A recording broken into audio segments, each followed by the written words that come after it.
чек ара деген Кытайдын жанакы жаңы жылы майрамдалганда бул январьдын эртерээк ошо вируска чейин эртерээк эле жабылган. Бул бир жагы, экинчи жагы деген экономикага кандай таасир этет.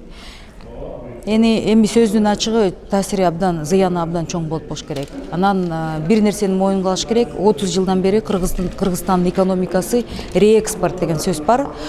Биз өзүбүздүн өндүрүштү өнүктүрбөй, биз деген Кытайдан сатып алган товарларды башка мамлекеттерге кайра сатып, ошентип биздин миллиондогон жарандарыбыз оокатын кылышчу.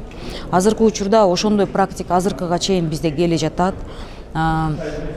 Биз таможенный союзга киргенден кийин кичине мындай ситуация кичине өзгөрүп жатканы менен, бирок ортодо кайра эле биз чоң ири базарларды билебиз да. Ишкерлерибиз ошо Кытай аркылуу оокатын кылып келе жатышат.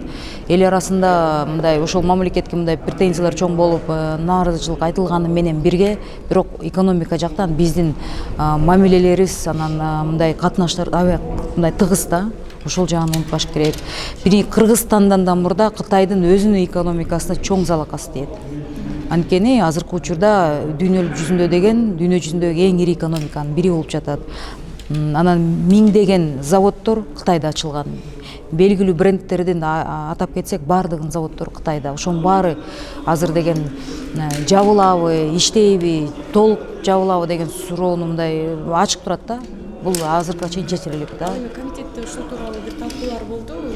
Жок, комитетте талкуу боло элек. Анткени расмий түрдө деген биз границалар жабылып турат, бирок расмий түрдө азыркы күнгө чейин мисалы мындай чыгымдар кандай болуп жаткан биздикилер өкмөт мен ойлойм санап да баштай элек да.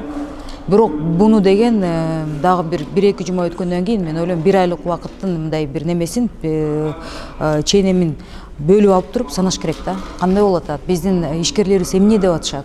Анткени биздики онлайн да интернет менен мындай соода жүрүп жатпайбы? Ошол нерселерди да мындай эске алып, иштин кандай натыйжасы кандай болоорун азыр эч ким айта албайт. Жөн эле биздин эксперттер гана эмес, дүйнө жүзүндөгү эксперттер чоң макро, микроэкономиканы да белгилеп, ошол тарапта иштеген экономисттер да азыр мындай алдын ала айта алышпайт да, болжолду да айта алышпайт. Залакасы кандай болот деп.